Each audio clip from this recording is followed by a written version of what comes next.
చేసాం సార్. 5:20 అయింది, 5:35 అయింది, ఇంకా అమ్మాయి రాలేదు. 5 ఇంకా రాకుండా అంటే ఇంకా నేరుగా వెళ్ళిపోయినాం సార్.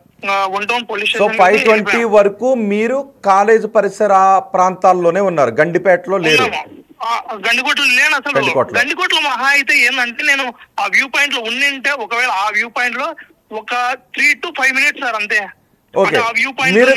ఓకే, మీరు గండికోట నుంచి మళ్ళీ తిరిగి వచ్చిన తర్వాత మళ్ళీ మీ బాబాయ్కి ఫోన్ చేసే మధ్యలో మీరు ఎవరెవరిని కలిసారు, ఎంతమందికి ఫోన్ చేశారు? నేను ఎవరిని కలిసలేదు సార్. నేను వచ్చే దారిలో వాళ్ళ మామకి కాల్ చేస్తూ వచ్చాను సార్. దారిలోనే వాళ్ళ మామకి కాల్ చేస్తూ వచ్చా. రే అంటే ఆ అబ్బాయి లొకేషన్ నెంబర్ నాకు తెలియదు సార్. వాడిని ఆ నెంబర్ కోసం నేను కాల్ చేస్తున్నా వాడికి. వాడు లిఫ్ట్ చేస్తున్నాడు, కడపలోనే ఉన్నాడు, వచ్చినాడు, ఇంటికి వచ్చినాడు, ఇసుకే తోలుతున్నాడు అంటున్నాడు. కానీ వాడి ఫోన్ నెంబర్ ఇవ్వట్లే, వాడితో మాట్లాడి ఎట్లా. ఓకే, ఇదే జరుగుతుంది కానీ వాడితో నాకు మాట్లాడలేదు సార్ ఎటువంటి పరిస్థితిలో. ఏం చేస్తాను, నేను గండికోట అంటే రిటర్న్ లో వాడికి కాల్ చేస్తున్నా నేను. వాడు ఏం చేస్తున్నా అంటే సరే ఉండు, నెంబర్ పెడతానా ఉండు అనేసి నెంబర్ పెట్టాడు సార్. నెంబర్ పెట్టిన తర్వాత నేను లోకేష్ కాల్ చేయడం మొదలు పెట్టా. లోకేష్ కాల్ చేస్తే వాడు అసలు నా ఫోన్ ఎత్తలేదు సార్. వాడు రింగ్ అవుతుంది కానీ ఫోన్ తీయలేదు. రింగ్ అవుతుంది కానీ ఫోన్ ఎత్తట్లేదు. ఎన్ని గంటలకి ఇది? నేను గండికోట నుంచి రిటర్న్ వస్తున్నాను కదా చూసేసి. మధ్యాహ్నం ఆ సమయంలో కాదు, మీరు రిటర్న్ వచ్చేసిన తర్వాత మళ్ళీ కాలేజ్ దగ్గరికి వెళ్ళారు కదా, 2 గంటల తర్వాత మళ్ళీ మీరు లోకేష్కి ఏమన్నా కాల్ చేసే ప్రయత్నం చేస్తారా? మీ నుంచి ఏమన్నా కాల్ వెళ్ళిందా? నా నుంచి కాల్ అదే సార్, నేను గండికోట రిటర్న్ లో ఉన్నప్పుడే నేను కాల్ చేస్తున్నా వాడికి. ఓకే, నాకు రిటర్న్ జర్నీలో నేను ఉన్నప్పుడే నాకు మధ్యలో వాడి నెంబర్ పెట్టాడు. నేను ఇంకా వాడిని టార్చర్ చేస్తున్నా నాకు వాడి నెంబర్ కోసం వాడిని. అప్పుడు నాకు లోకేష్ నెంబర్ పెట్టాడు. నాకు నెంబర్ పెట్టాను, నేను లోకేష్ కాల్ చేయడం స్టార్ట్ చేశా. ఓకే, చేస్తుంటే ఎంతసేపటికి లిఫ్ట్ చేయలేదు సార్. చాలా సార్లు చేసినా లిఫ్ట్ చేసి కాల్ చేసినా కూడా వాడు లిఫ్ట్ చేయలేదు. లిఫ్ట్ చేయకుండా ఉంటే తర్వాత మళ్ళీ కొద్దిసేపు గ్యాప్ ఇచ్చి మళ్ళీ చేశాను. చేస్తే నాకు ఎవడైతే నెంబర్ ఇచ్చినాడో వాళ్ళ మామనే ఫోన్ ఎత్తాడు సార్. ఓకే, ఎత్తేసి ఎక్కడికి వెళ్ళా, వీడి ఫోన్ చేస్తే నువ్వు ఎందుకు ఎత్తున్నావు అంటే వాడు ఇసుక తోలుతున్నాడు అంటున్నాడు సార్. నాకు వాడితో మాట్లాడంటే వాళ్ళ మామ మాట్లాడేట్లా. సో ఫోన్ నా దగ్గర ఉంది అంటున్నాడు, ఛార్జింగ్ పెట్టిపోయినాడు ఏదో చెప్తున్నాడు సార్. ఓకే, సో అనేసి మేము వచ్చేసాం సార్. నేను ప్రొద్దుటూరు వచ్చేసాను. అంటే ఈ కార్నర్ మా బాబాయ్ ఉన్నాడు, ఆ కార్నర్ నేరున్నా. ఓకేనా? 5:20 వరకు వెయిట్ చేసిన తర్వాత మీరు ఇంటికి వెళ్ళిపోయారు. 5:30 వరకు ఉన్నాం సార్. ఓకే, నియర్లీ ఉన్నాము. నేను చూస్తున్నా వాడు ఏం చేశా అంటే చరణ్ నాకైతే ఎవరైతే నెంబర్ ఇచ్చినాడో అబ్బాయి వాళ్ళ మామ, ఆ అబ్బాయి నాకు ఆ వీధిలో కనిపించినాడు సార్. కాలేజ్ ఏదైతే మేము వెయిట్ చేస్తున్నాం ఆ సందులో ఆ అబ్బాయి కనిపించాడు. ఆ అబ్బాయి కనిపిస్తే ఎక్కడికి పోతున్నావురా అంటే ఈడ మా చెల్లెలు ఈడే హాస్పిటల్లో ఉంది, బాటిల్ ఎక్కుతున్నాయి అన్నాడు సార్. సరే అనేసి సరే కట్ చేసినాను, మళ్ళీ వెళ్ళిపోయాను. వెళ్ళిపోయిన తర్వాత మళ్ళీ అదే మేము వెయిట్ చేస్తుంటే నేను మళ్ళీ వచ్చిన వాడి దగ్గరికి. అంటే హాస్పిటల్ దగ్గర ఉన్నాడు వాడు, ఆఫీస్లోనే సార్ హాస్పిటల్. నేను మళ్ళీ వెళ్ళేసి అరే వాడి ఫోన్ ఎందుకురా నీ దగ్గర ఉందంటే వాడు నా దగ్గర పెట్టాడు, వాడు ఇసుక దొరుకుంటాను అన్నాడు. అంటే సరేరా నువ్వు వాడి లాక్ ఓపెన్ చేయరా అని చెప్పాను సార్. ఓకే, కాల్ లాక్ అంటే మామూలు ప్యాటర్న్ పాస్వర్డ్ ఏది ఉందో ఆ ఫోన్ ఓపెన్ చేయరా అని చెప్పాను సార్. ఓకే, ఎందుకంటే ఓపెన్ చేస్తే మ్యాప్స్ లో సెట్టింగ్స్ లో ఉంటుంది అనమాట, టైమింగ్ అందుకుంటుంది అనేసి మ్యాప్ అందుకనేసి లాక్ తీరా అంటే నాకు తెలియదు అన్నాడు సార్.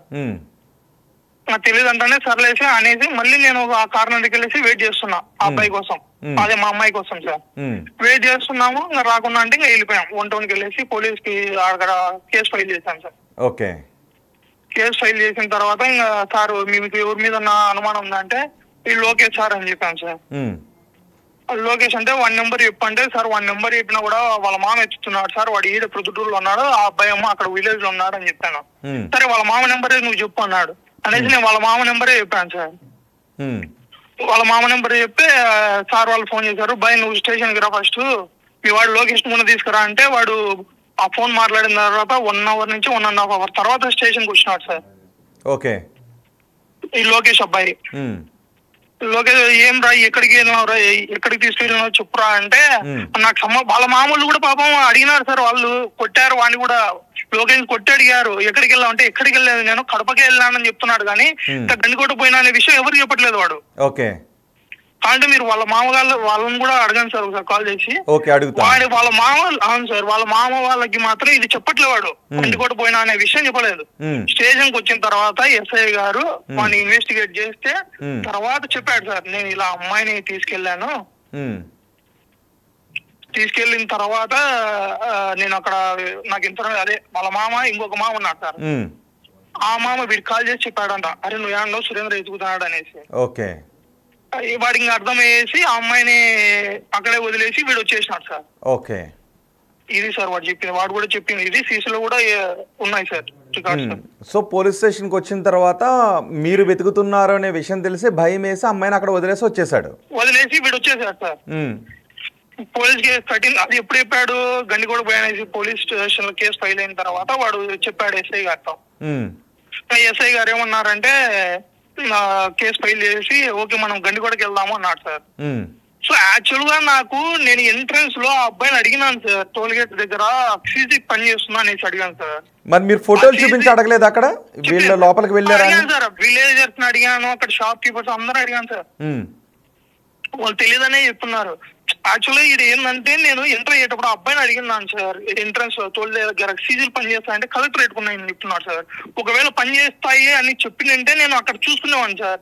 చూసి ఇంకా అక్కడ మీరు ఈ అబ్బాయి అమ్మాయి వెళ్ళారా అని మీరు మొబైల్లో చూపించి అడగలేదా? మీరు లోపలికి వెళ్ళినప్పుడు అందరిని అడిగారు కదా, టోల్ ప్లాజాలో ఉన్న అబ్బాయిని అడగలేదా? అడిగినాను సార్, అతను చూడలేదన్నా అన్నాడు సార్. యాక్చువల్గా ఆ టైం ఏంటంటే నేను వెళ్ళినప్పుడు ఇంకొక అబ్బాయి వచ్చాడు సార్ షిఫ్ట్. ఓకే. అంటే ఇప్పుడు టోల్ వెళ్ళేటప్పుడు అసలు ఆ అబ్బాయికి వీళ్ళకి వేరే అతను టోల్ తీసుకున్నాడు, నేను వచ్చినప్పుడు ఇంకొక అబ్బాయి అన్నాడు అనమాట ఆ ప్లేస్ లో. నాకు మెయిన్ ఏంటంటే అక్కడ సీసీ కెమెరా నాకు ఉందని తెలిసిందే నేను అక్కడే చెక్ చేసుకున్నాను సార్. ఓకే. చెక్ చేసుకుని నేను ఆల్రెడీ మాకు బంధువులు ఉన్నారు, నేను అక్కడ ఇన్ఫర్మేషన్ ఇచ్చుకొని కనీసం నేను సర్చింగ్ అన్నా చేసుకునేవాడిని. సో నాకు అది లేదనేసి నేను ఏంటంటే ఇంకొకటి ఏంటంటే వాళ్ళ బావ కడపకి వెళ్ళినాడు అనేసి చెప్తున్నాడు అనేసి నేను కడప మీద జాగ్ ఉంది సార్ నాకు, అంటే మా చెల్లె ఏమైనా కడపకు తీసుకెళ్ళి ఉంటాడు అనేసి.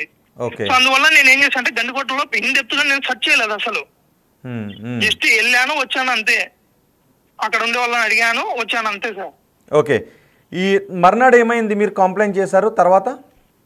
ఆ రోజు నైట్ మేము గండికోట వెళ్ళాం సార్. నైట్. ఓకే. మన ఎస్ఐ గారు మా బంధువులు అనేసి గండికోటకి వెళ్ళాం.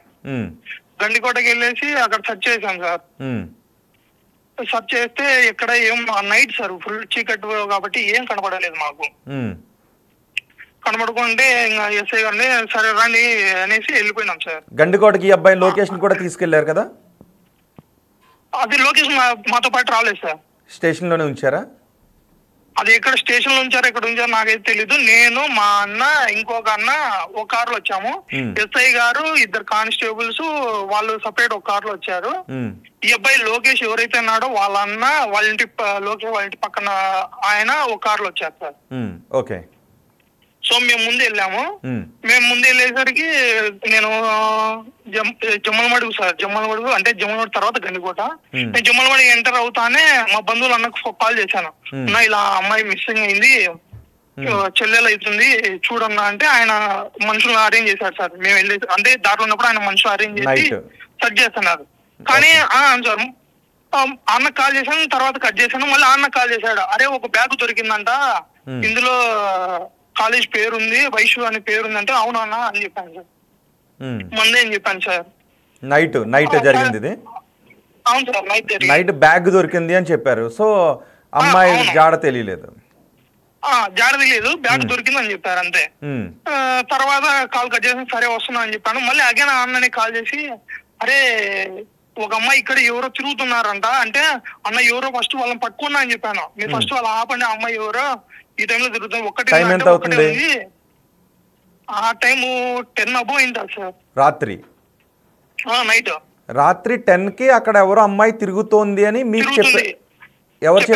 ఎవరు చెప్పారు?